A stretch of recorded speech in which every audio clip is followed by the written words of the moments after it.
Austin, my man. I feel like this is gonna be a very fun one because Scream A, it's very relevant right now, and B, Hmm. um, I'm a huge Scream fan, and I'm curious to see where you lie on the franchise as a whole. As I feel like we've gotten, starting with this show, it's what was your Hmm.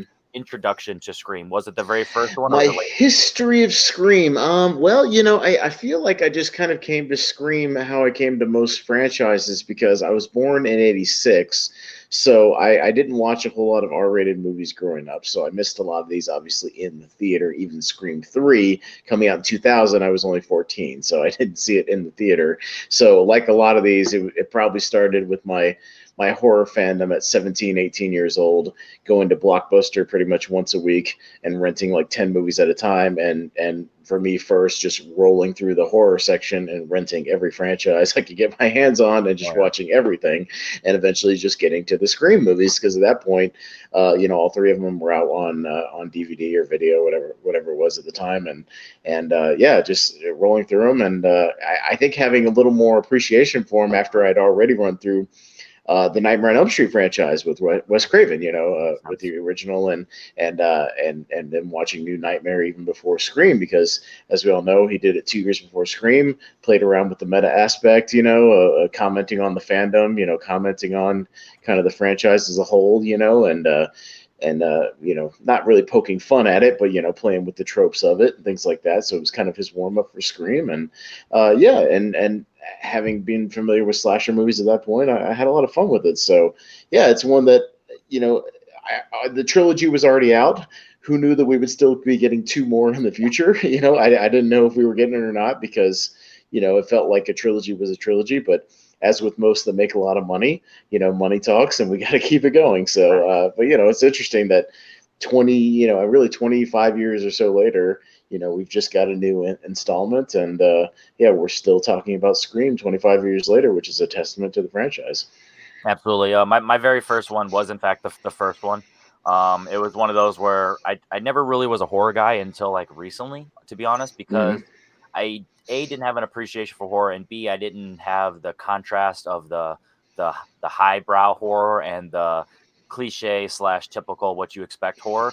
Because I was born in '93, so the horror that I was introduced to in terms of new was the late Hmm. '90s, early 2000s, and that was the height of the cheese. So in my mind, that's what I thought horror really was for the most of my life. So when I actually got Hmm. into film and that different fandom, I was able to branch out and like other than like the Scream franchise, I like the Saw franchise, I like Psycho, I like Shining. So I like things that deal with the psyche. So even though the Scream franchise is absolutely a slasher, but it also has that psychic. I mean, not psychic, but like the psyche element to it of the mental. You're dealing with you know how do you handle things because it goes there's a through line for all the Hmm. movies where a lot of horror franchises the main characters either get killed off in the first or second one or a lot of retconning, and this is one of the few ones that has a through line from one to oh wait five. I know that's your favorite. Yeah, right. Not actually five, it is a Scream.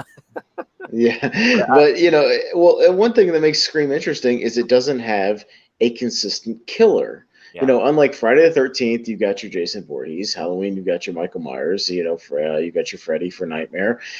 So Scream has Ghostface in quotes, Yeah. but it's just the figure of Ghostface, and you can insert anybody into that. And part of what makes it unique is every installment plays with the everybody's a suspect, mystery element. Who's the killer?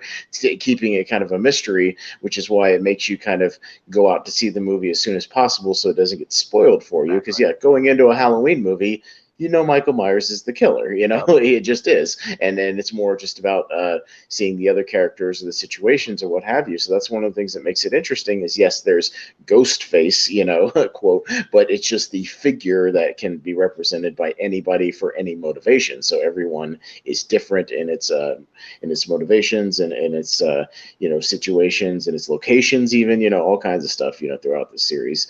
You can set it just about anywhere, and you can put anybody under the mask. That's what makes it unique. Exactly. So I love the combination of that, where like I said, the through line is with the main characters, not the villain. Whereas in most horror films, Hmm. it's the opposite. The through line is the killer. Like you can just insert, faceless people, and the killer is what you care about. Whereas this one, you're interested in the mystery of who the killer is, but you care about the main character. So it does a good combination. So I feel like Yeah, that's yeah, why yeah. this franchise is as beloved as it is throughout all these years. Because it has something to latch on to no matter what your preference is in horror. So I really like that. So like I said, my first one was Scream, and then I'm pretty sure in the early days I saw 3, and then fun fact hadn't seen. I mean 2. I'm sorry, I hadn't seen 3 in a long time. So when I rewatched it just a couple months ago in prep for the new one, that was really, it felt fresh. And then I'd never Mhm. seen 4. So I watched that for the first time, and then I've seen the new one twice now because Mm. like you touched on earlier, the Scream franchise has a lot of twists and turns, and the whodunit aspect. So you always want to watch it a second time to have a perspective, Right. knowing with what happened. So I definitely wanted to catch that in theaters twice. So because I knew I was going to be discussing it. So I've seen them all now twice, at minimum twice. So at least I have Hmm. an idea of how I want to approach these with that. So ready to just go ahead and get started? Yeah, I guess we'll just go ahead and get started. Yeah, the new one I've seen, but I've only seen it once because of Okay. the snow we've gotten up here. I've only gotten a chance to go to the theater one time and see it, but I have seen it, and I'm still pretty solid on my ranking of it. You know what I mean? I don't think a second viewing would really bump that up or down. It kind of is where it is, and I don't think that's going to change very much. But we'll talk about that when we get to it. Obviously, there will probably be spoilers when we get to that, so just an early spoiler warning, basically for this whole franchise, because you can't really talk about this without talking about the reveals in each one, Oh, and how absolutely. they impact the overall movie. So just a spoiler alert for anybody watching: if you have not seen the new one, when we do talk about it, wherever they rank for both of us, we do talk spoilers here. So just to let everybody know. Yeah, I'll definitely have this one Mhm. right here. Oh no, Spoilers. I should Yeah. do that. Have it at the bottom the entire time. So Hmm. yeah. So what is your number 5? Ready to start with a hot take? That's how we roll, baby. My number 5 is Scream 2. That I realize I'm in the minority, but Scream 2 wow. is my number 5. Okay. And now here's the thing. Much like some of the other franchises we talked about, I don't dislike Scream 2. It just, for me, is my least favorite out of them, which is a distinct difference. It is just my least Sure. favorite of the series. It is the one I just think feels the most rushed because it was a year after the original one. I feel like Kevin Williamson has some ideas that aren't fully expanded out in it, and I feel like it has some of the weakest cast overall, other than the original cast. It's just, to me, something feels disjointed about it. The opening scene does not work for me at all. It's got these two characters that we don't really revisit, that have nothing to do with the rest of the story, other than the fact that they go to the same college. It doesn't really have anything to do with anything later on. I'm talking about the stuff with Jada Pinkett and all that Yeah. in the movie theater. I think that scene is particularly stupid. I think the parody is like in Scary Movie 2 is just way better and deals with it. It's comedic, dude. I can't watch that scene without thinking about the Scary Movie parody of it. But it just has some of my. The movie just kind of. It's the least entertaining. I think it's the most kind of slow paced and boring out of the ones. I just don't find myself really getting wrapped up in the story. I don't find any of the kill scenes particularly thrilling, other than Randy's, just because it is shocking that they kill Randy. I thought the first time I saw it, he would at least last till the third one, Yeah. and maybe kill him off in the third one, just because he's the guy who has to explain the kind of the rules of each installment, things like that. And he does. I mean, we'll talk about it when we get to Scream 3, but the whole thing just feels like a series of disjointed scenes mashed together that don't make a whole lot of sense altogether. Some of the plot revelation, Sydney trying to be an actress, like why, when she doesn't want to be in the spotlight, would she want to be an actress? That doesn't make any sense to me. Taking drama classes, like when she's got all the spotlight already on her, she really wouldn't do that, at least at that time. I think Dewey's just kind of a goof in this one. Gail is not very likable in this. I don't know. I just don't I don't dig on it very much. To me, it just kind of bores me overall, and just again, I'll watch it if it's on, but it's just the kind of the one that works least for me overall. That is definitely interesting, and I'll Yeah. say my piece when I get to it. But I'm Mm. definitely curious to see how the comments react to that one because that is Yeah, definitely right. a hot take. I'll go Yeah, there. because I rewatched it again.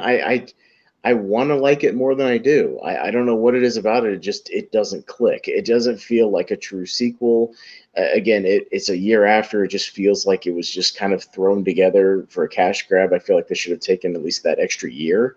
It's like it's not like you couldn't have done this movie in 1998 and it still wouldn't have been fresh. You know what I mean? With Yeah. 2 years before it instead of a year. I feel like you're kind of asking for trouble when you push it out that quickly. Really, the last time we saw that was back in the 80s heyday when they were pushing out a Freddy or a Jason movie, 1 year after another. And those things aren't particularly well written either, although I like them, but they're not particularly well written either. But yeah, I feel like I wanted more. Every time I want to like it more every time I go back to it, and I just don't. So yeah, it's a hot take. I'm not huge on Scream 2, so No, it just is what that's it is. interesting. So until my most recent rewatch, my number 5 would have been my number 4, but my number 5 bumped up on rewatch. So my number 4 is gonna be the more common one, and it's the more if you ask more people, they're gonna agree, and that's Scream 3. And I Mm, will preface this as always, all of these are 4-star movies or above for me. I love this franchise, and when I hear people talk negatively about this one, the only thing that I do genuinely agree with is the side characters. They're not as interesting. When you close your eyes and you're like, who do I remember outside of the top 3 and the killer, other than the top 3 and the killer? Oh yeah, I don't really remember them as much. They're a little less memorable because they're actors playing the characters. You know what I mean? So you're like, oh yeah, the right. one that's playing Dewey or the one that's playing Sydney. You know what I mean? You don't really Yeah, latch on yeah, to yeah. it as much, and you remember the director and everything. So you remember, like, and then by the end, I love the revelation, and it just makes sense. It's one of those where it's how we kind of talked about earlier with Saw. Like I'm a sucker for, if as cheap as it may seem, if it works within the context of the story you're telling, I will buy it. And that's kind of how this Mhm. goes. Where you have a brother who's just the forgotten, and given the story of Sydney's mother, you understand that she probably had another kid. So you know what I mean. It's kind of one of those where it just makes a lot of sense. So when you have where they're not Mhm. like in the limelight and all that stuff. So I get the animosity, and that's another thing that it kind of is consistent with the franchise too, where we get into like 4 and 5 later, the legacy aspect. And it's kind of one of those Mhm. where there's just that forgotten character. And obviously I just love everyone in the movie, the main characters. I love Sydney, I love Dewey, I love Gail. I don't love Gail's haircut. That's always Yeah, that's the thing people that's bring like up. the one thing everybody points out in the thing for whatever reason. Yeah, I think her best haircut was probably, if we're talking about Gale haircuts, which is a weird tangent, is probably Scream 2. She's got kind of a nice short haircut, but it's like flashy, a little bit red, a Yeah, little fiery. Like I kind of like right. it. But yeah, the long, straight black hair, like with the goofy curl, like it just, yeah, it's Yeah, I don't know strange. what I was In doing. So Scream 3, yeah, I don't know what they were thinking on that one, but yeah. yeah, and it's just one of those where, since I love, film within film, just having that meta Mhm. aspect of actually, dealing with the stab movies and stuff. It just it's fun. You know what I mean? Like I said, it's the least memorable in terms of the side characters, and obviously losing Randy, you don't have that. You don't have that face for you. The audience. It's just not the same. But I love it, and it's got nice brutal ending. Everything that Sydney, at that point, she's become a superhero. She's become the Sarah Connor. You know what I mean? So it's one of those, Mhm. the Ellen Ripley. You know what I mean? At that point, that's what a lot of people will admit, even if they don't like the movie. At that point, that's when their love for Sydney was solidified, because she's had her arc of being the badass that we all know and love. So when you're able to Mhm. watch the other ones, you're able to watch the growth, and you're like, "Ooh, I know what she's going to become." And then you even see hints of it in each movie. So it's one of those where, yeah, she finally has it. So then later in 4 and 5, when she starts to be a little more well-rounded and a little more, and she's not the final girl anymore, she's more Mhm. of the helper. It makes a lot of sense why, because she has that arc, because you were saying, like, it could have ended at 3 technically, but then we have 4 and 5, and it works because it Mhm. starts to spin off a little bit. So 3 is one of those, like I said, if I'm not going to watch it solo, but I will watch it if I'm doing a marathon of the Scream movies. All of them are short, you know what I Mhm. mean? All of them are under 2 hours, so it's not like it's pulling teeth to watch them. And I love the main characters, so I have no issues, putting on Scream 3. Is that one you can talk about yet, or you need to wait? We gotta wait a little while for Scream 3 for me. I might have I another hot take on that one. I You're am gonna be baffled. intrigued. There we go. Yeah, All right. Well, but what is I'll say it's for a different reason, and I'll okay? explain when we get to it. When we I'm get ex- there, I'll explain. I'm excited. But until Yeah, we get there, what is your four? my number four is the most recent Scream 2022, Scream 5, Scream 2022. Stop calling these movies the same as the original title. I'm sick of that shit. Knock it off. Again, my rant. It's always my rant. Stop it. Just call it Scream 5. But yeah, it's the most recent one. Yeah, I enjoyed it overall. The movie was a lot more brutal than I thought it was going to be. Like they've definitely got more brutal with the kills, especially when we talk about Scream 4 eventually. I've forgotten how brutal that one is. But yeah, they really have amped up kind of the raw brutality of the kills in a lot of these, whereas in a lot of the original ones it was like one or two stabs to the back, to the stomach, and that's it. This one's like gut, gut, gut, gut, gut, shank, shank, shank, shank, shank, all kinds of stuff, like making sure that the kills are the kills. But for me, I enjoyed the second half more than the first half. I felt like the movie took a lot of time to really pick up steam. Like it. I was having a hard time really connecting and getting to know any of the characters or really caring about any of the characters, because again, our main characters take a while to kind of show up to actually really do anything in the movie. Dewey's kind of the first one that they encounter, and he kind of is the lead in for us eventually getting back to Gale and Sid.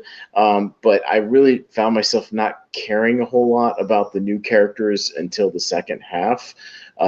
Mainly, and I think what threw me off is the opening does not have a kill.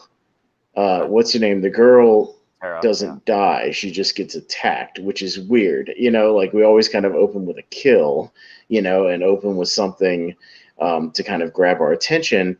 It grabbed my attention another way where I was like, okay, are we going to like completely subvert the whole thing? And maybe just people are going to get attacked throughout this and not have much of a body count.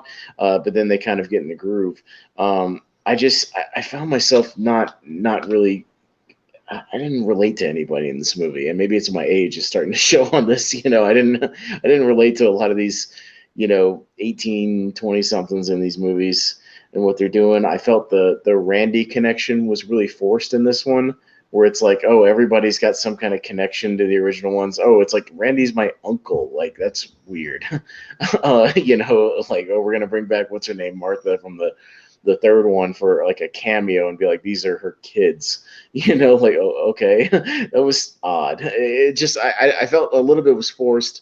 A lot of the revelations of the killers, again, spoiler alert, but it's old Huey from The Boys, and then the other crazy chick who I forgot was in the movie until the end. So the kind of goofy looking one, and it's like they're like, oh, we're gonna make our own.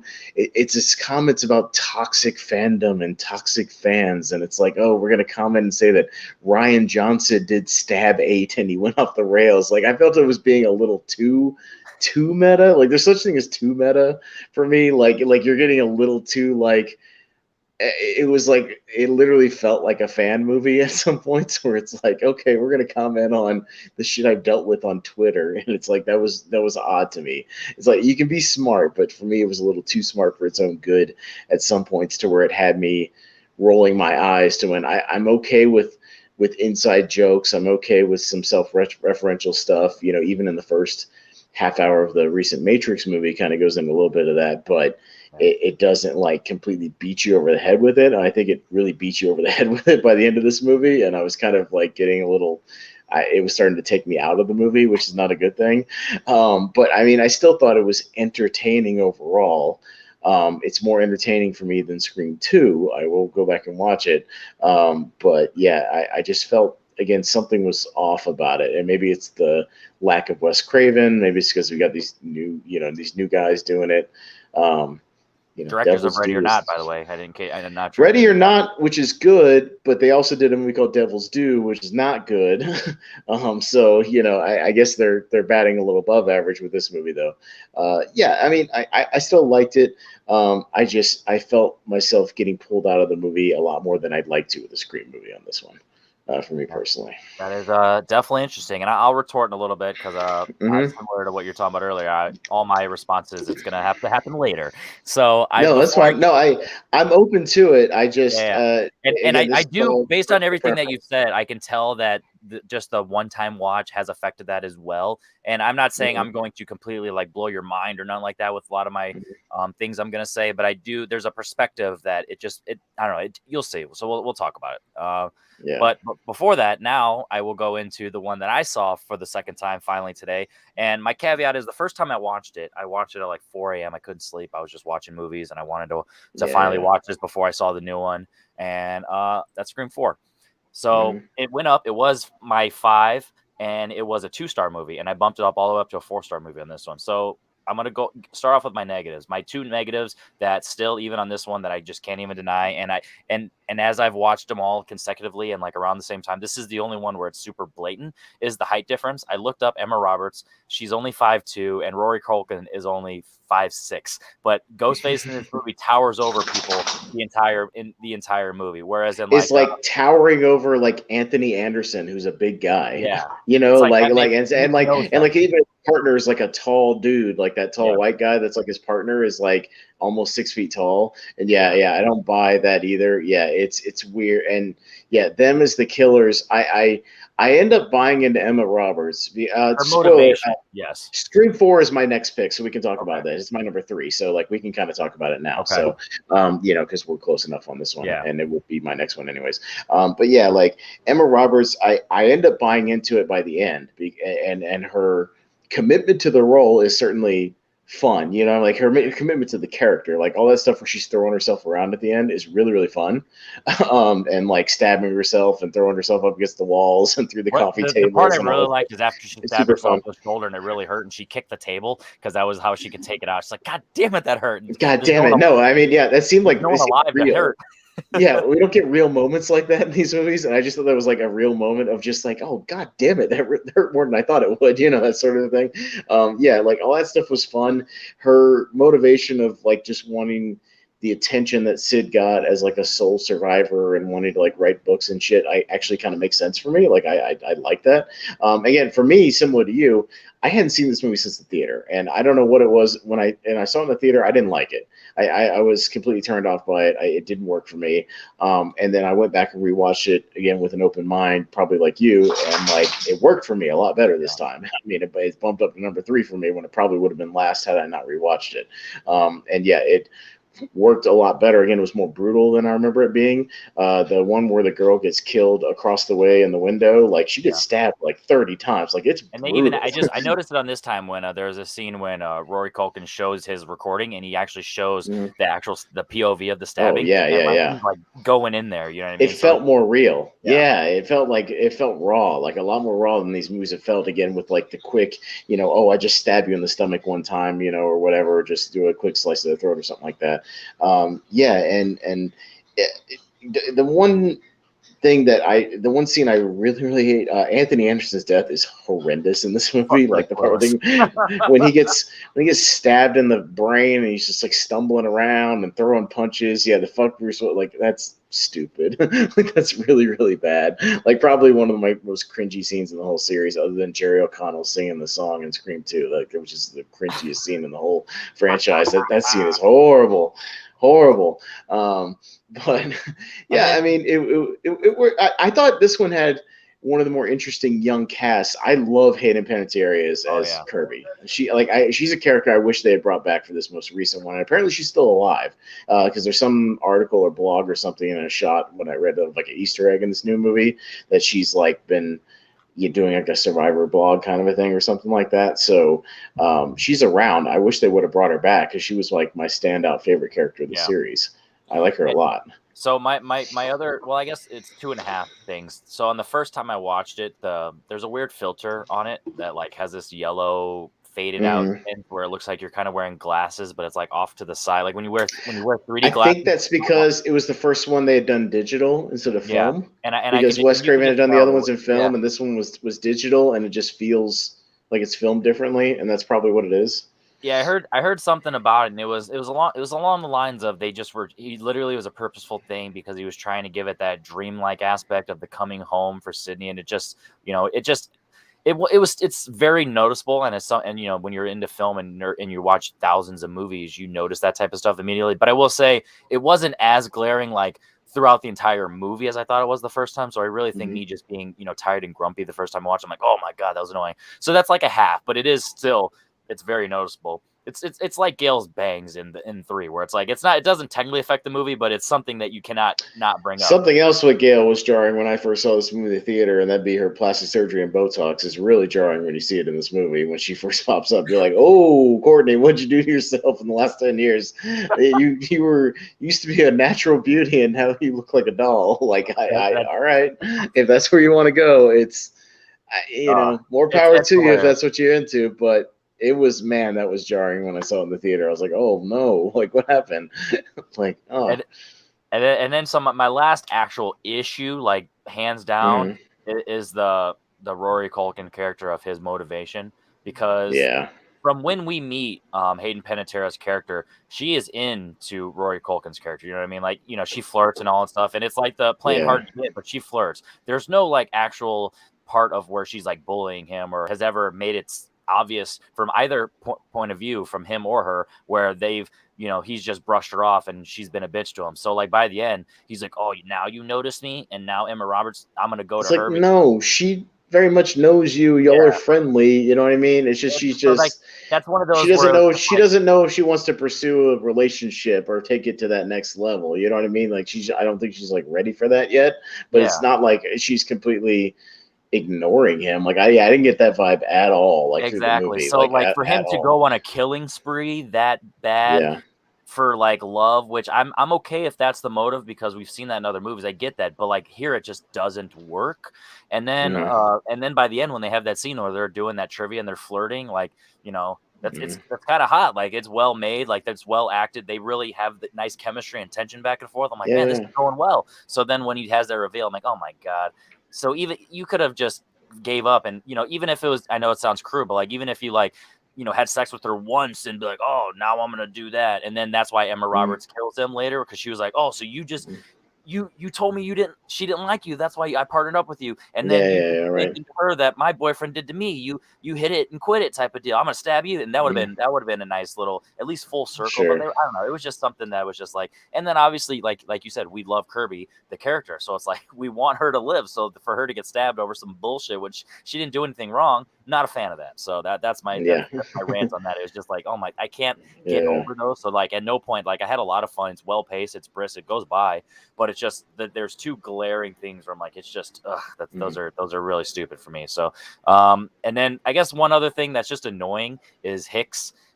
It's like a weird like MacGuffin and like red herring that she's like maybe in on it. Like she's like trying to like flirt with Dewey and like steal him from Gale, but also not at the same time. And then the one scene when she introduced herself to Sydney, she's like, "Oh, you don't remember me?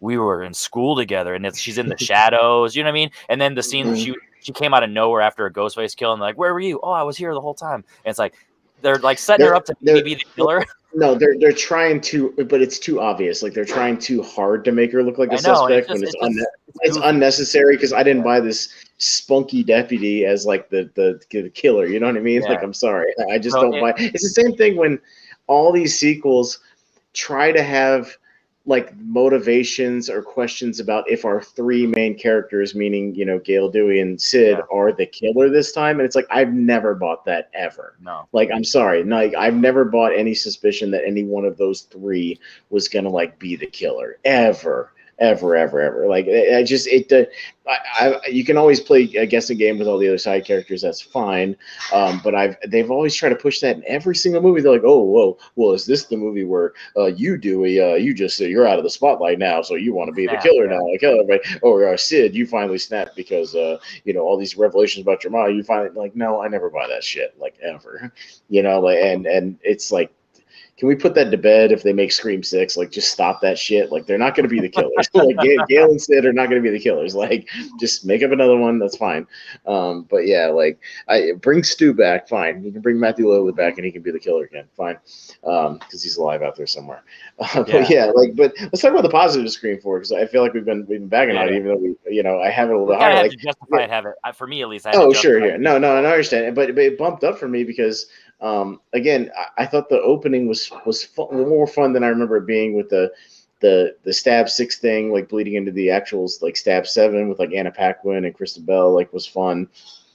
Seeing those two, and then having the people, comment on that and watching the movie and talking about how, these movies within movies are bullshit, all that kind of stuff. Like, that was fun.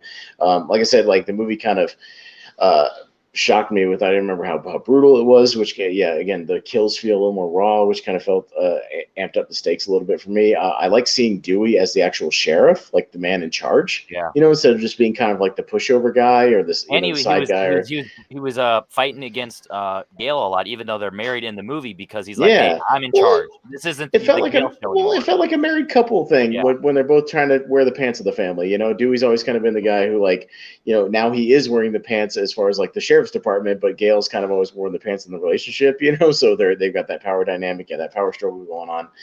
So yeah, all their dynamics one. And yeah, even the Hicks thing, like, I think her in the movie, her character is still fun as far as, bouncing around, trying to be like in charge, and she ends up being in charge in the newer one, which I had forgotten she was in that other movie. And then when she's the sheriff in the newest one, like, I hadn't made that connection until I went back and watched Scream 4. I was like, oh yeah, that was the same character, wasn't it? That was what's her name, Wendy Peppercorn from The Sandlot. I was like, okay. But yeah, like, I liked a lot of the stuff. Yeah, I like Sid being, this, she wrote her own book finally, and she's kind of trying to help people, who've been in other crazy situations. And I really like Alison Brie's character as her publicist, kind of being like, oh yeah, she was fun. Yeah, Alison she's like Brie's a good great friend, but she's also kind of a slimy publicist, where she's like, oh, so this bunch of shit happened. Oh my god, it's even like you, but let's make sales. But you didn't even read my fucking book, did you? Yeah, like, exactly. You didn't even read the goddamn thing. You're just booking all my shit, and you don't care at all. Yeah, like, it's a lot of fun. I think it has some of the more fun side characters in the series, and some of the more memorable ones. Again, memorable, like Hicks is memorable, Kirby's memorable, even Roy Culkin, like, even his motivation is kind of dumb, but like, he's memorable because he's a Culkin, so he kind of he stands out. That's what bummed me out about his motivation, because I did like his character up to that point. It just felt cheap and just like a lazy.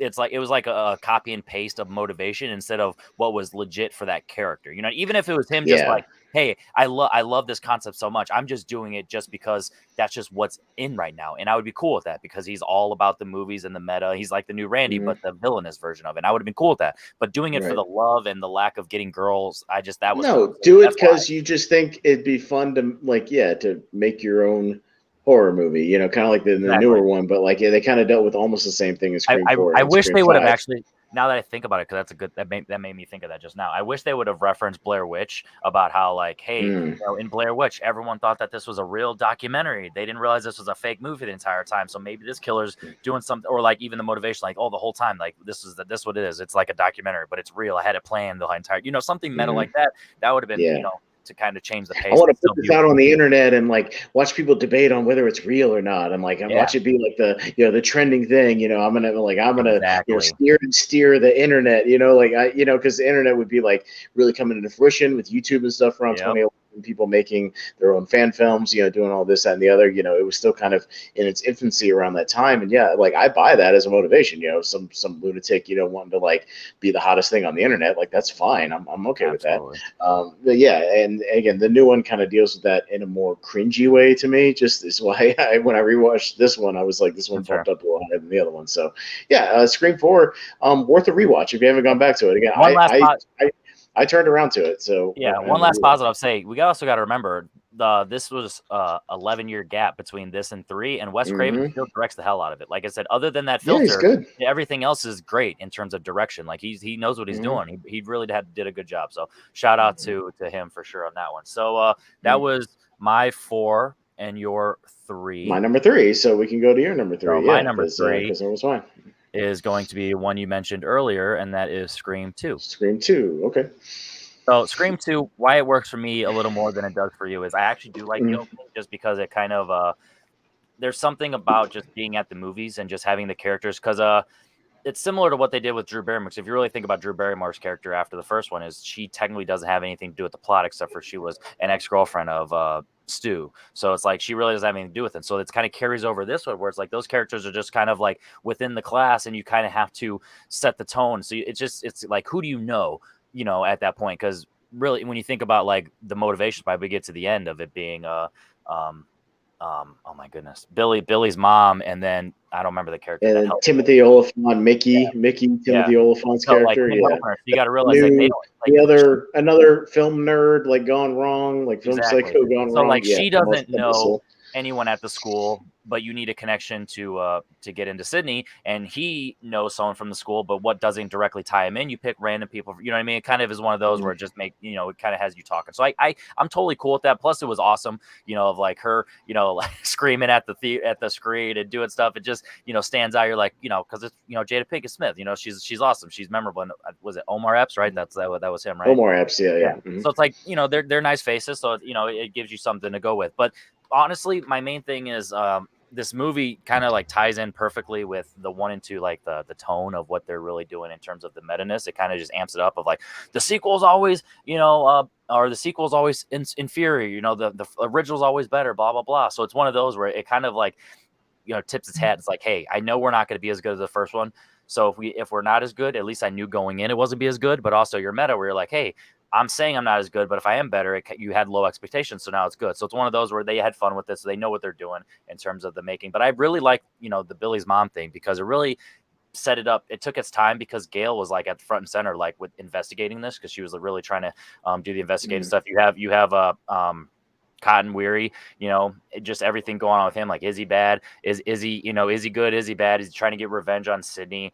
Is he trying to redeem himself? Are we getting to know him a little bit? It really builds up to that. It kind of adds to Sydney's character because, she lied technically, or, however they really phrase it, you know what I mean? So it's one of those where it just adds layers to the first one, and then it kind of builds off of that. So then by the end, when you get the Billy's mom reveal, she was, being a competitive, reporter for Gail, so they kind of had that back and forth. She was like being super annoying. She's like, get away from me, I don't need your help, blah blah blah. And then the first time Sydney noticed, like, Mrs. Loomis, like, she knew right away. She was like, oh, you're different. So it's a lot of fun when you think about it, like, oh, they were kind of like keeping her away from Sydney the entire time. That's why you were going with the Gail angle, and she was, getting all this, stuff from Gail, because you can't get that from Sydney because obviously she knows who she is. So that's also why she has the mule essentially with Timothy Oliphant's character. And then, once again, blame the movies, and I just love that because it's one of those things like, it's meta, but it's also ironic. You're like, it's saying, oh, these characters are blaming the movies, but it's also poking fun at like real people where it's like,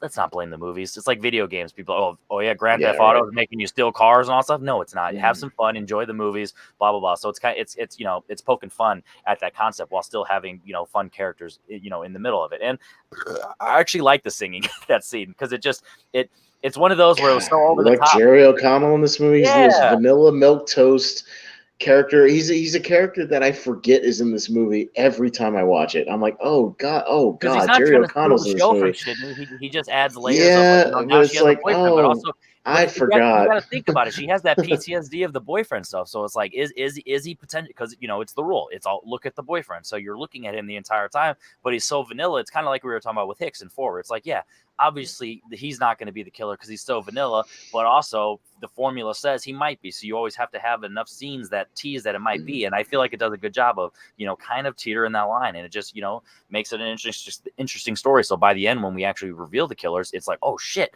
I did not see that coming. Because even in the first one, even though there's enough back and forth of, is it Billy, is it not Billy, they still like have it at the forefront in your mind. Whereas in this one, you don't have that at all. So it kind of is the best technical twist, you know what I mean? Because it's out of nowhere, technically, of that being the mom, and then Timothy Oliphant's character. There's really nothing about him that was evil. He's just there, essentially. If you didn't know him as an actor, yeah, but they also telegraph it if you catch it. And on this rewatch, I caught it where Randy, when they're talking about the sequels, is railing against sequels, you know, in that discussion. And Timothy Oliphant, with his psycho crazy eyes, Yeah, is saying that you know that sequels are good. Like we got to yeah. really push a sequel. Like it's really telegraphed in that moment if you're That's looking fun for though. it.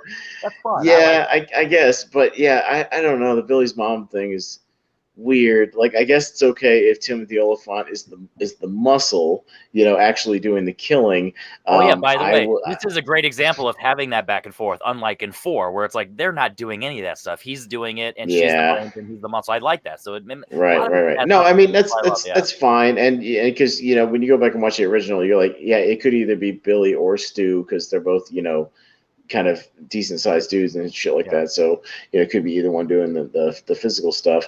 But yeah, like you know, to me, it's just a lot of scenes, just individual scenes in the movie don't work for me. Like I don't think any of that stuff and with the car, like in the street, like those kills, like don't work for me. Like I said, the opening doesn't work for me very much.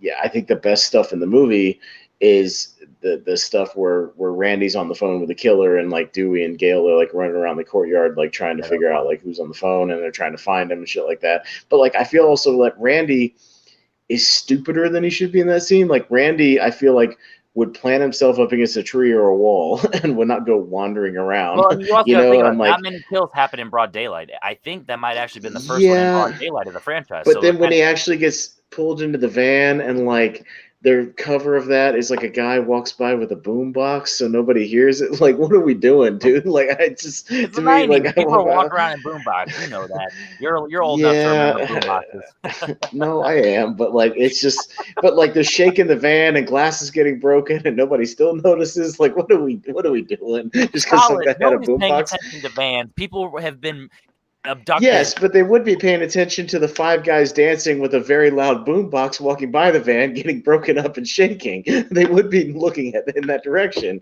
So like that's a All bad right. cover. Anyways, That it's a movie's minor got a movie. nitpick. It doesn't Whatever. affect the entire. That's what I don't say it this often, but that's one of the few times movies got a movie. That's not. It doesn't affect the entire movie. But so that is my number 3 in comparison to how that affected Yeah, you. yeah. So what is your number 2? My number two is Scream 3. Okay, I And was I'll tell nervous you for a why. second. I'm not gonna lie, I was nervous for a No, second. no, no. Okay, I teetered with it, but no, and but I'll tell you why it's ranked higher for me. So I just rewatched it again. I realized going into it, this is the one I've actually seen the most. Like I've probably watched this movie 10 or 11 times. I don't know why. Um, it's so high because it's a guilty pleasure bad movie. I love how Okay, horrible this movie is. I love how terrible this movie is. Like how just stupid this movie is. I love how stupid it is, and like I love all the stuff that doesn't work in this. Like all the stuff that doesn't work in this movie works for me because of how much it doesn't work. If that makes sense. Like unlike I Scream mean, Two, technically, yeah. like so like all these ideas of like oh he's going after the people who were playing the real people, but then they play with that for a minute and then completely drop it because they just drop it and it only works for like one or two kills and they completely abandon that. All the really silly, stupid cameos in this movie, like the Jane Silent Bob thing, is horrendous. It doesn't belong in this movie, which is like, which okay, I'll say this: the Jane Silent Bob thing in the movie Strike Back, when they are wandering around the studio in that movie, and they wander onto the Scream 4 set in that movie, and you have a Wes Craven cameo, like directing Shannon Doherty in a Scream movie, like works because it's like the reversal of that. You know, Yeah. they're playing around with that, and there's also like the Goodwill Hunting 2 shit in that movie, things like that. But like having him in this movie is so out of place and so stupid that I can't help but laugh at like how shoehorned it is and then dumb, and it completely takes you out of the movie. Having like Carrie Fisher pop up and like Lance Henriksen playing like a movie producer, like what are we doing? Like this is so bad, but it makes me smile, like how terrible it is. Like the killer is faxing them at the house while he's killing them. Like what he's sending fax machine messages saying what's gonna happen next. Where is he at the fax machine? Like is he across town? Like what's going on? I don't understand. um it's really really stupid and I just love it so much how dumb it is. I Sydney's love your running love around. for it. Sydney's running around a replica of her house while her mom, ghost mom, is talking to her, and then but the ghost thing is really the Scream killer under a sheet and pulls the sheet off and runs after her. Where did the voices come from? Are they real? Is he piping it in over a PA system? Like, what is going on? Raphael from the Ninja Turtles is one of the side cops, which is amazing. Freaking, you got Putty as like a Putty from Seinfeld as the security guard for Parker Posey. Parker Posey trying to be fake Gale, becoming real Gale, but being fake Gale sidekicks. Like, that stuff is fun. And how much I don't buy Scott Foley beating up people. Poor old little scrawny Scott Foley. There's no fucking way he would get the one up on Liev Schreiber, who's 6'4", 220 pounds, fucking shredded in the opening scene. There's no goddamn way he would kill Liev Schreiber whatsoever. But that opening scene is fun, but it's like baffling at the same time, because it's like if you watch the scene. I know I'm kind of all over the place with Scream 3, but like it's so silly. Like because he's doing the 100% cotton thing, which is hilarious. Like he was on death row a year ago, but now he's got like a reality, like a talk show. Like, what? Talking on his phone car. Yeah, talking on his car phone. And getting home, and like the dude, somehow the killer in this one has a complete replica voice thing, like of some future technology from like 30 years from now. Like, what's going on with that? But like when they actually fight, like Liev and presumably Scott Foley, because it's just a singular killer in this one, not a two-person killer. Like the only reason he's even got the upper hand on him is because what's her name, the girlfriend, whacks him in the head with a golf club, so he's a little disoriented. But even then, when he lunges for Liev, like, and tries to stab him, Schreiber totally grabs him and like chucks him up against the wall, because of course he does, because it's like, you're not getting the upper hand on fucking Liev Schreiber, little 120-pound Scott Foley. Dude totally chucks him up against the wall. I'm gonna talk about that in the new one, but it does a good job of also doing something similar to that when it's clearly they are no match. Like, they are no match for Liev, like, at all. Yeah, that's what he's no match. Like, little scrawny. Like, you see Cotton in the opening scene, he's got this like skin tight shirt on, like his muscles are exploding out of his shirt, and like he's huge. And yeah, because when he does, he tosses up against the wall. He like throws a bookcase on him. He's like smothering him, and then again, the only reason he gets the upper hand is he whacks him with something else like out of nowhere, and he's already disoriented. But like, yeah, it's just so silly. Like I said, the brother thing is, I can roll with it, but it's like, him, he's just so eccentric, like throughout the movie, just playing this director. It's just it's so bad that it's good for me. Like, it's so entertainingly bad, like, which is why I just have to rank it high for me. Like, it's so rewatchable and stupid. Like, I know my motivations are weird on this one, but like, it's so entertainingly bad for me that I just go back to it a lot. Dude, you vote and rank however you want, dude. It's your list. But I'm passionate. Like, I sat down and realized, like, I've watched this one. I'm like, it's, again, when I talk about movies that I'm fascinated by, like Halloween 6 and like Vice Squad and shit like that, like, I'm fascinated with Scream 3 and like how off the rails it is. That like, and it's also not written by Kevin Williamson, which is also a factor. Like, he has nothing to do with it. Like, Wes Craven's still there, but like Kevin Williamson it's like somebody trying to be Kevin Williamson and failing miserably. Like who it was. So I'm just fascinated with Scream 3, and I just get such enjoyment about how silly it is. Like, that's all. I'm going to watch this, and I'm going to watch it as a guilty pleasure type of movie when next time I watch it, and we'll see if it. I mean, I have it as a 4-star, obviously, so I'm technically in a similar vein as you, whereas like people who give it like 2 stars and like say it's a terrible movie, I'm like, you guys are weird. Jenny McCarthy with just like a skin tight shirt on, like playing the blonde bimbo, but like complaining about it, but she is, and then she just gets like You're like, why do I have to be like this? You're not being like this. It's like, no, you are that. And it's like, and that's why she's like one of the first ones to get killed.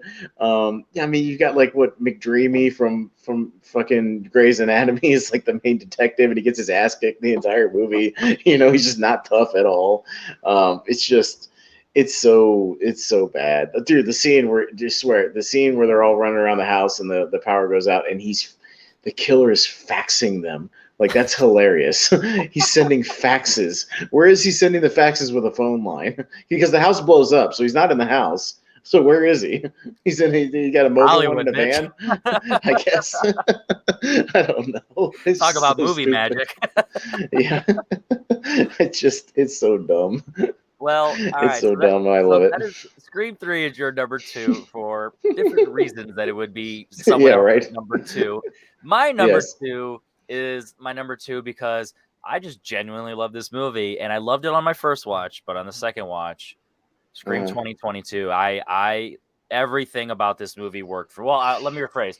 I went in after my first watch, and there was like 5 things where I'm like, all right, I know with these types of movies, you got to do a little fact checking. So I'll give it the benefit of the doubt for this one, and then on the rewatch, I'll be harder on it. You know what I mean? So I gave it a 4-star my first time, and on second time, the five things I looked at least 3 of them checked out. Where it's like, checked out, like 100%, it works. You know what I mean? And then the other 2, it's more of like the movie magic. I'm like, all right, I'll buy it because everything within the story is so smart that it kind of earned its right to be a little wonky because it's just telling a compelling narrative and also, having some good characters. So I'll accept that. So my 2 things that I genuinely aren't 100% in is the hospital kill, which, obviously, spoilers at the bottom, but Dewey's death, that scene, Which it I builds up called. good. Yeah. I called it. I said Dewey's a fucking goner in this movie, and like everybody said, like, I don't He's know either the if he's bad good guy or the dead characters. guy. Look. I said, Gail and Sid are forever safe. Like they will be forever safe. Like they will make it through all these movies. But I said Dewey is a fucking dead man. Like there's nowhere else you can go with this character. Like he's dead. Like if you're gonna kill one character, it's Dewey. I was like, I'm sorry, David Arquette, but like you're a goner in this movie, and sure enough, I love that they gave him a lot to do, though. So he definitely earned it. Yeah, I mean, he earned it throughout the franchise because he's always been a great character. He's had his ups and downs, but kind of, if you think about it, he was, Deputy Dewey when we first met him, to Sheriff Dewey, to retired Dewey. When did you retire? When they made me. You know what I mean? It's kind of one of those things. Like he had the full arc, and it's like it's just how it goes sometimes with characters in a small town. Like he's the epitome of a character within a small town. Like he is like he's the poster child for what happens realistically. So within the scene, it checked out half and half. So I bought the fact that because they did the Hicks death right before. Oh, Sheriff Hicks just got killed. Everyone's going there. You know what I mean? It's like that was the trap essentially. All right, let me get everyone over. Right. Because in the narrative, because that was another thing where they were setting up. And they're like, oh, all these killings are mirroring the first one, and I'm like, oh, the Hicks thing, that doesn't really make sense. Oh, because that's a a trap, a diversion.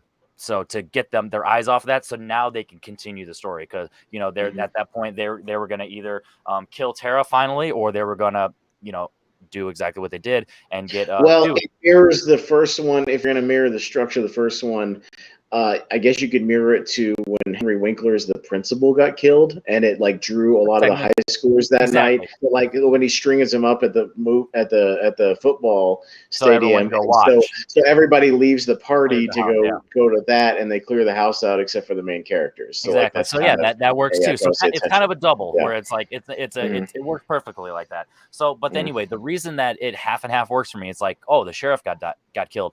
Most people are going to be worried about that now because that's no one's worried about the hospital now because there's no way they don't do back-to-back kills, and that's honestly realistic. They really don't. So it makes sense in the narrative, and it's broad daylight. That was also cool too. The second broad daylight one, but in the franchise, but like on the front porch, like in front of everybody in the damn cul-de-sac. Yeah. And that's how you're trying to make a diversion. You want all eyes on. Obviously, no one saw it at the time because they whatever, it's a neighborhood. People aren't outside all the time, so I didn't mind that one as much. But like you're setting up a trap if you're doing it obvious like that. So anyway. So the only real thing is, though, still there's no nurses on the floor and all that stuff. But it got to a point where the scene, the atmosphere was so creepy, and it just worked so well on like what you got. Like if you actually turn your brain off and you just enjoy the scene for what it is, it's awesome. So it's one of those where it's like I still can't 100% say, oh yeah, it checks out because there's still going to be nurses on there, even if they're hiding. At least hints at like look behind the corner and see, hey, shut up, I'm going to take care of this type of deal. One thing like that, boom. If one nurse is hiding, the rest of them are hiding. Cool. Let's not waste time. But since they didn't have any nurses, they just had the one dead guard or cop, whatever he was. Right. Whatever. So anyway, so that's the one thing where it doesn't like affect the movie as a whole by any means, but I will always be realistic where I won't 100% like, get that one have that one being okay. And then the other thing is there's a one, I don't remember which one it is, but there's one kill where it's like, I don't know if it adds up, like time and place of like how did they get there in time type of deal. But like, so there's two moments, but for the most part, like there was a lot of scenes, like even you said, talking about the other one with overpowering in that death scene. Dewey's beating the shit out of her. You know what I mean? Because it was clearly her. Yeah, it was clearly her. He's beating the shit out of her. It got to a point where she shot her. She just had the vest on. So when you reveal the vest, he is, and they've had a bunch of kills real quick where they have like they stop the knife, but then like is able to get the knife kill. You know what I mean? But like she tries to do that to Dewey, but like Dewey obviously like he catches it and then he's like and he like tosses her off. You know, He's like no, like that's not realistic. That the chick or even Culkin, whoever it was, like would be able to overpower Dewey. Like it's just not that's not realistic. So like they throws him off and shoots him. He just doesn't get time to get the final kill shot or whatever. You know what I mean? And that's also cool too. They did a double there where it's like no. Fuck that. You got to go for the head. And then I thought it was a double where it's one of two things. Either what we got happened, so it actually worked there, or it would have been where they actually would have killed the first killer revealed and like, now what? Now there's another killer. Now who is it? And that would have been cool too, kind of like a Knives Out thing, which is ironic. They brought up the Knives Out thing earlier. But like a Knives Out thing. Oh, we killed the killer, but the kills are still happening. You know, somebody else still out there. Like, okay, it's still not over. But who else is it? Because then you could even go above and beyond and say there's three. Imagine if this was the first one to have three killers because you killed one of them halfway. That would have been cool. But anyway, so there's a lot that goes in this movie that's just a lot of fun. I really like Sam and Tara. Like I just love just their dynamic, how they're their own characters, and like if we start a franchise with them, I would be totally down for. Like I love the history of them and like the emotion that you get. Like why did you leave me? And then when she finally reveals, like because Billy's my dad. You know what I mean? That's also a cool thing where it's like the Star Wars effect where everything's got to tie in together, but it's like it's referential of that. Like, hey, we know we're gonna do this, but like that's honestly what Scream is, though. It's not like it's the first one to like do that. And it's like it feels cheap. Like all of them. Except for four, because Emma Roberts is related to Sydney's, you know what I mean? So it makes sense. Like that's just it's makes sense within the franchise. So I'm always going to be cool with that. So you have a new character, and then when you realize maybe it's her even this whole time where she snaps, there's a lot of hints that it could be. So there's a lot of like sprinkles and breadcrumbs, or it could be anybody. Like there was multiple times, like the one kid, I don't remember his name, but like when he had the bruise on his arm, she's like, wow, there's some bruises. Like, it's from football. And you're like, I don't know about that. But you said it so early, so you're having the hints and then end up not being him. You're like, oh, but at some point you made me legit think it was him. And then and then the girls when they're making fun of the one girl, like, oh, you're too bland to do this. So she's like, oh, you said I'm bland, I am the killer. No, but now I hate you. You know what I mean? Like it sets up a lot of things that goes in because it's the first one that finally says, hey, everyone is aware of what's going on or what could be. So, and even the thing was like, oh, I'm going downstairs. Oh, why'd you go downstairs by yourself? There could be a killer. Always go with someone.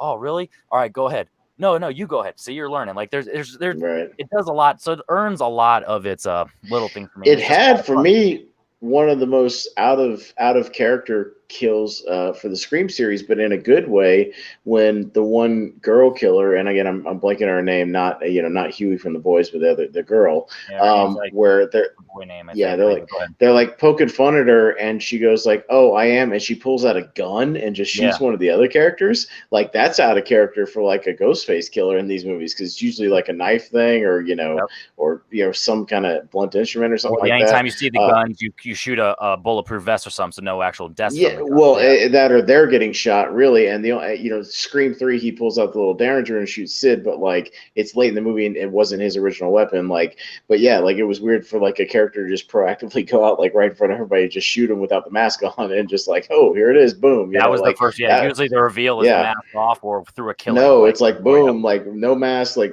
I'm the killer. Welcome to third act. Welcome back 3, bitch.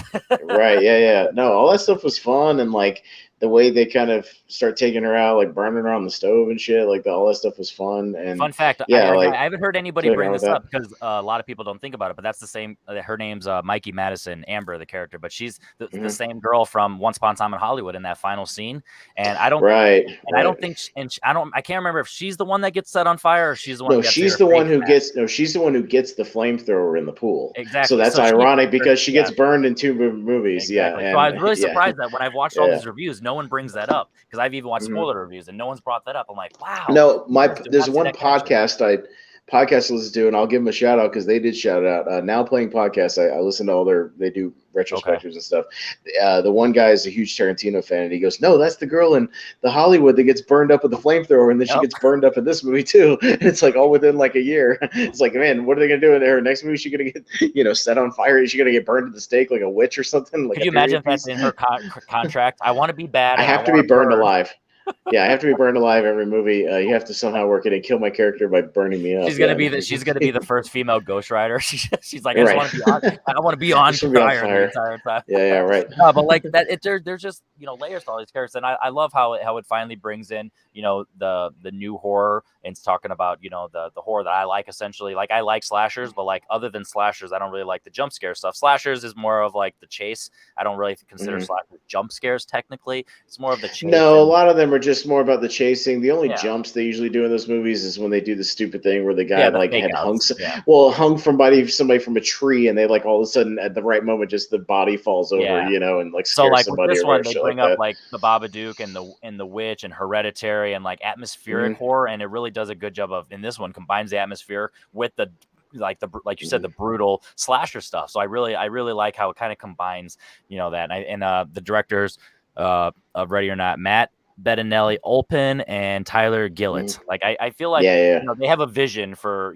this type of stuff. And yeah, sure, I didn't see the other one that you said that's not good, but like in Ready or Not, even if you don't buy where it goes in the movie, you at least see that they have an idea and they're going balls out with it. Just like in this one, they have an idea, they win balls out. So I do respect that, and I love that. So on rewatch, this just went up for me. And Richie, the boyfriend, and I actually love, that's perfect. He pointed out, he's like, Dewey even called it that I'm the guy, and your dumbass believed me. You actually you actually believed it was your sister for a second. Like, how stupid can you be? And it's one of those, I'm like, all right, if you're gonna be like, I've never wanted to say this in my review, even non-spoiler, like, oh, it's obvious, because if it's obvious and you think it's obvious, then it gives it away still, even if I don't say it. So I never want to say it in my review. So this is the first time I'm technically saying it. But like, yes, it's the obvious, but like the way that they handle the obvious, they do enough ins and outs that it takes away from the obvious enough. So it's like by the end, just like in the first one, it obviously was Billy, but they did enough to hint at it being not him. But that was the spoiler of it being 2 at the time. So in this one, maybe not being him, and it's the best friend. Like like when I first saw Amber, I knew it was her, and then there was always the potential as the boyfriend. So essentially, I called it that it was those two. But like, what's their motivation and what's their reason? And it's similar to 2 and 3 and everything, like the toxic fandom, and I buy that, because that's just what this movie is, and that's what horror people are, the fanatics, and it's a commentary on the fandom, and I'm totally cool with that. So I get it that it didn't work for you, but I will definitely want to have a follow-up discussion with you when you watch it again, just to see if any of it from start to finish. And I'm a physical media guy. I'll buy the Blu-ray when it comes out, you know what I mean? Like, I'll own it and I'll rewatch it, you know what I mean? So I'll see it again, and if we come back to it, maybe in a if it ends up being or either that, or if we end up doing some kind of 2022 wrap up and it's in one of your favorite movies of the year or something like that, you know what I mean? Like, we can talk about it again. It'll be highly unlikely that it's not, because it's high. Right. So if we do that and we end up talking about it again, like, I will have rewatched it at that point, you know what I mean? So maybe even twice. So maybe we can have a real good combo. Because if we do a ranking of some of our favorite movies of the year, which we could do, at the end of the year, and then if it's on there, we'll talk about it again. So absolutely. I promise I will rewatch it again at some point this year. Like, that's for sure. Absolutely. There you go. That's what I like to hear. So I appreciate that. As always, it's one of those where it's like, even if it's not for you, unless you've seen it 1,000 times and you just are set that it's not for you, then I would always, like the opportunity to at least have an open mind on no mystery to the number ones, and it's no real surprise either. Exactly. I mean, the two number ones are the same, and for good reason. I knew we would differ in our middles, but number one, most fans, even to this day, when you see the rankings online, it's pretty much all around. One is still one. It is what it is, and there's a reason for that, because we've talked about it a lot. On Malcolm's show when we were ranking 90s horror movies, and we talked about it, and a couple of shows. Like, it's Scream was a turning point for horror movies. It's a benchmark horror movie, because it ushered in a new era of postmodern, meta horror movies in the 90s, to where, and I'm not going to say the cliche thing of like, 90s horror was stale. It's just we weren't getting the same type of horror around that time. The slasher movie particularly had gone stale for a little while, as most subgenres of horror go in and out, in and out, in and out. The slasher movie had, but to say horror had, I think is a mischaracterization, because we've talked about, or we did on that Rankum show, like we brought up plenty of great 90s horror. It's just a different type of 90s. There was more psychological horror. There was more serial killer horror, stuff like Seven, like Silence of the Lambs, Jacob's Ladder. There's different psychological thriller horror, or criminal crime horror, things like that. There's just different types of more creative horror, stuff like Candyman. And it was just the actual traditional slasher movie, the Halloween movies we were getting, the random Friday the 13th movies, Jason Goes to Hell, things like that, were just getting stale. So you had to get to that point where, again, we talked about how Wes Craven played around with this formula with New Nightmare, and playing around with the idea of Nightmare being this franchise, this movie within a movie type of thing, where they're making a new movie within that movie, and Freddy being this entity. Yeah, the meta stuff. And that was his warm up for Scream, and going full board with it, just talking about the traditional slasher film.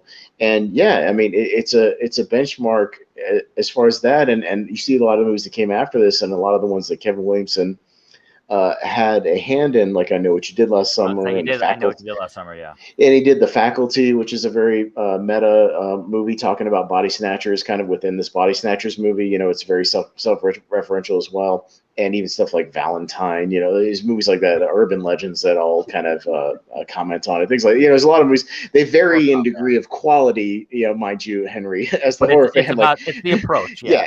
It's the approach where the people in these movies are now aware, like they're horror fans. There are people who watch movies with these things instead of ignoring it.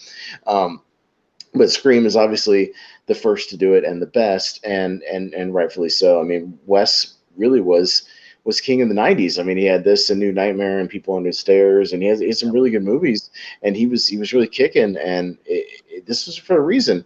When you go and watch that movie for the first time, and you legitimately see Drew Barrymore get killed in the opening scene, and if you didn't know that going in, she's a big star. I mean, she was a little on her downturn of her career at the time, but she was still a name. Like, you knew who Drew Barrymore was. That's like Psycho. I mean, that's like killing Janet Leigh halfway through your movie. Yeah. I mean, that's a big deal.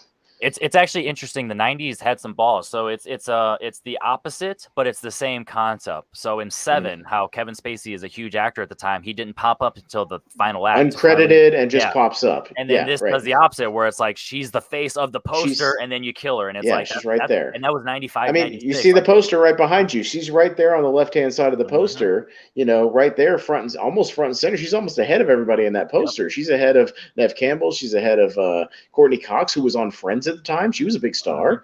Neve Campbell was on Party of Five. Skeet Ulrich was kind of a big, up and coming. There's names in this movie, and you go Drew Barrymore. Okay, maybe she's not like the main character, but she's going to be in the movie. Like pretty much in the movie. Like maybe she's like a killer or something. You know what I mean? There's something, or she's going to be involved for most of the movie because she's right there in the thing, and she's highly billed. And then, that was a big deal. And no, she gets gutted in the opening scene and hung from a tree. Like, that's pretty shocking when you put it in the context of the movie.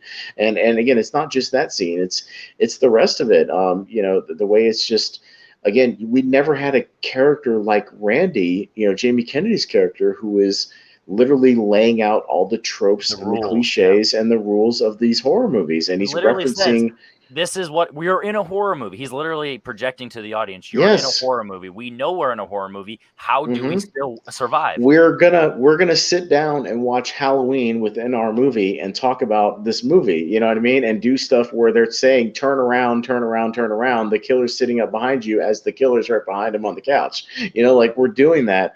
And yes, did some people at the time probably thought it was too smart for its own good? Sure. But again, some people didn't know how to take it, but we had never seen anything like it at the time. It was the highest of creativity.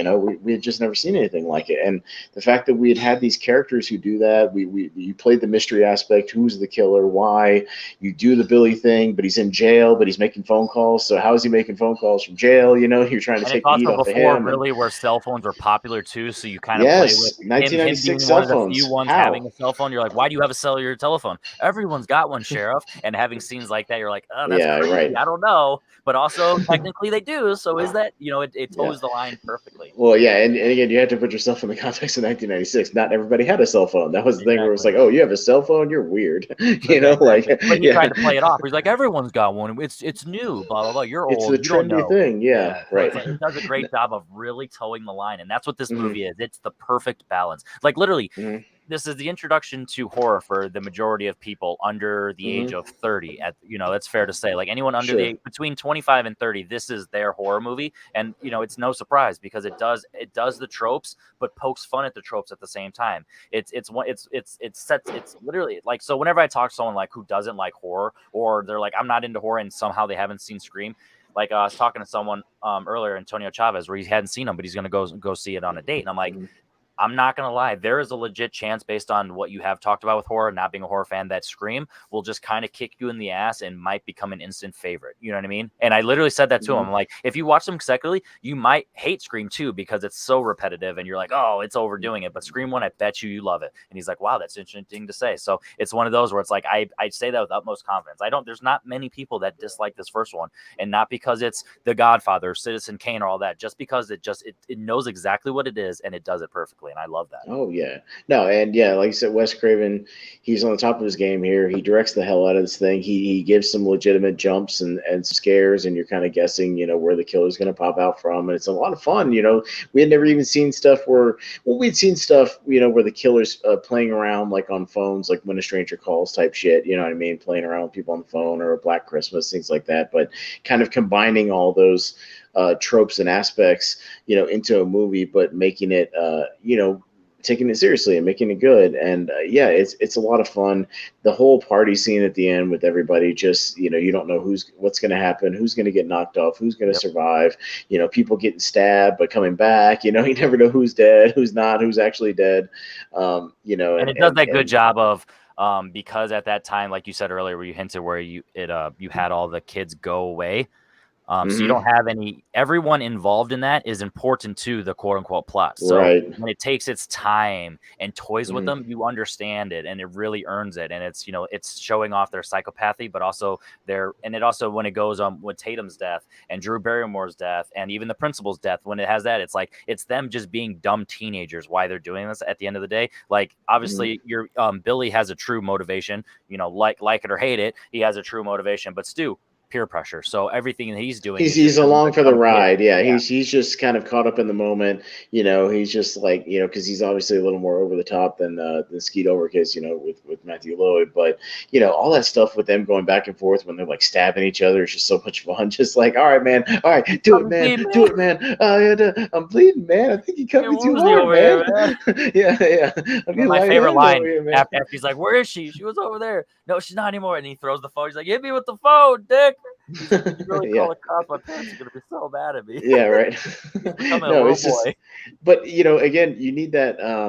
They call it in horror a valve release. When you've got all this crazy shit going on, but you have these little moments of humor where these But it's guys are not over the deranged and they're top. You know what I mean? psychotic. It But yeah, doesn't it's not take too away from much. it, But yeah. it's again one of those, like you're talking about when she in Scream 4 when she does the thing, but then she like kicks the thing. It's like, ow! Like so I was like, you hit me with the phone, man! Ow! Like Yeah, you just got exactly. stabbed, but you're worried about getting hit with the head with a phone. It's just one of those real moments of just like, damn, dude, like knock it off. Like you have those real moments which are a lot of fun, and yeah, just every character in this one is memorable, and like everyone in that final climax is somebody we recognize that we've known throughout the movie. We get rid of all the side people. He's not just going around in a killing spree, just killing random people. Like everything has a purpose. Everybody that goes Even if down it's just something was as dumb central to as the the story. ex-girlfriend, at least it makes sense in the Yeah, context of it this makes one sense.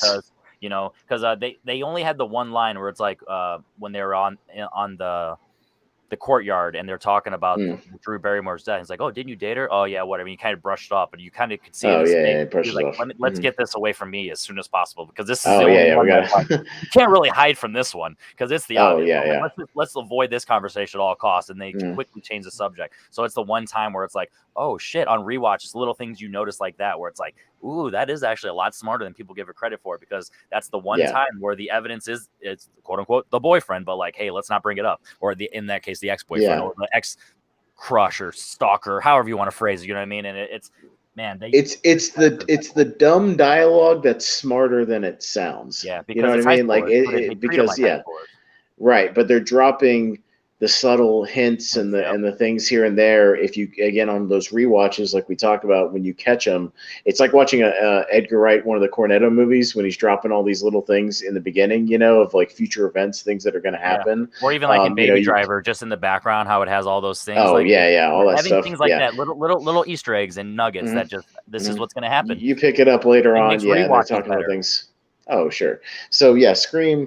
Yeah, what else is there to say about it? It's an all timer. It still holds up. You know, 25 years later, it still works. You know, even as that meta thing. Watching stuff today, I mean, there's still movies that do their best to imitate Scream and knock off Scream. And but yeah, there's a reason why. You know, my buddy Jordan Anderson on the other thing. He didn't grow up a horror fan, but like Scream is his favorite horror franchise because he loves those Scream Exactly. movies. Great You example. know, Yep. because they're, you know, he doesn't like blood and guts horror. He doesn't get into like the Saw movies, you know, House and stuff like that, like hardcore slasher movies. But like those Scream movies have that fun, entertaining kind of, like, there's kills and stuff, and there's a little bit of blood and things like that. But like they have those fun qualities, those breezy qualities where it's like, yeah, even a non-horror fan can intro this and just have fun with it, you know, as a slasher film. But it's a different type of one. Yeah, it's a smart slasher film, and it's, you know, it's elevated slasher, as they talk about these new ones. You know, elevated horror. Oh, the Babadook, you know, things like that. But you know, it's a cut above, you know, Waka Waka,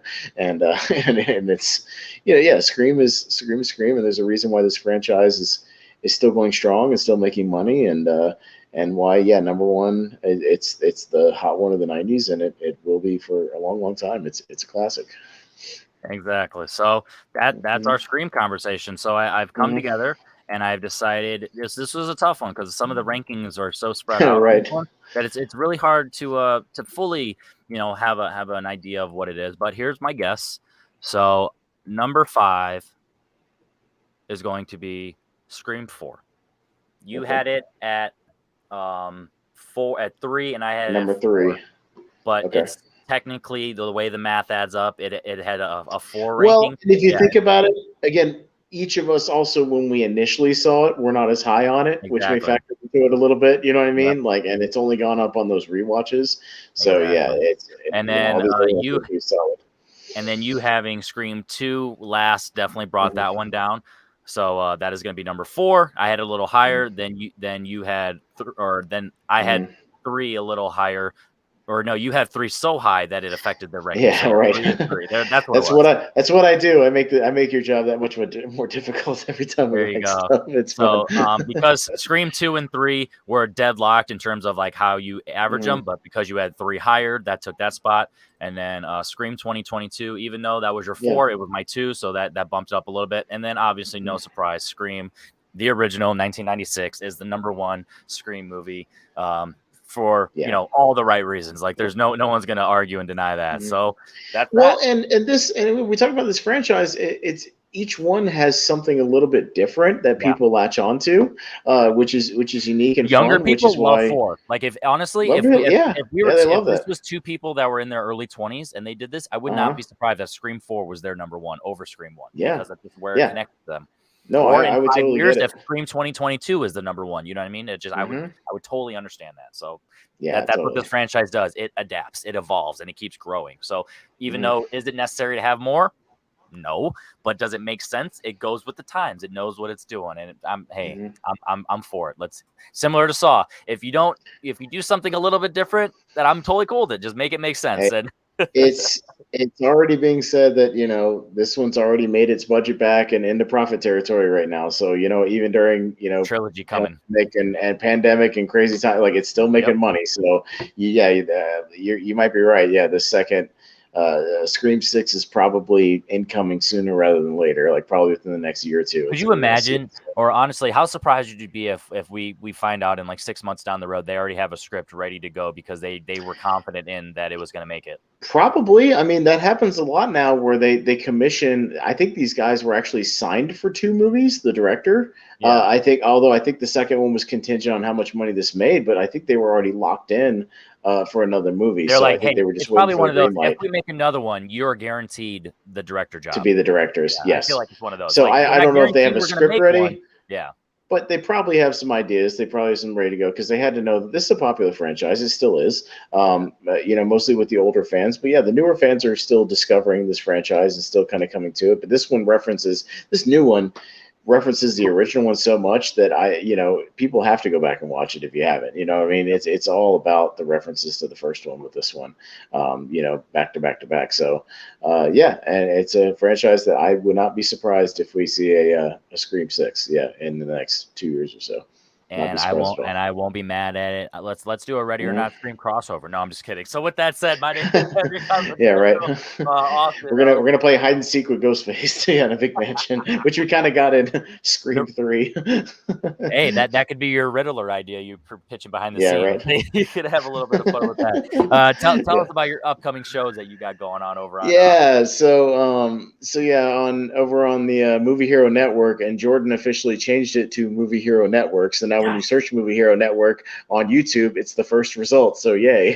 and it's no longer trailers for the Movie Hero with Jet Li. So yeah, the first thing you see with the new Movie Hero Network is the channel link, so you can check that out. So go check everything we got over there. Tournament fights, tier ranker fights, all that goodness is over there. Another shout out for Jacob Barber, who I do a podcast about movies with, so that's a lot of fun. Our next episode is going to be we're going to cover a bunch of different movie genres, about 11 or 12 different genres, and we're just going to highlight some hidden gems or some underrated movies that don't get talked about enough in the different genres. So across the board, so we're just going to have a nice breezy show. That's just what we're about, just breezy little topics. We're going to do we did a fun one where we named just a favorite movie from each of the years we've been alive. Yep. So I started at 1986 and just went on. That was a lot of fun. And we're even going to do an alphabet one. We're going to go A to Z and just pick a random movie that starts with each letter that we like, that we want to highlight, and just have a little fun with that. So that's the kind of stuff we do over there. We're just breezy fun, just chilling, having a good time. So a podcast about movies. I like that one. That's definitely interesting. I love that. Yeah, it's fun.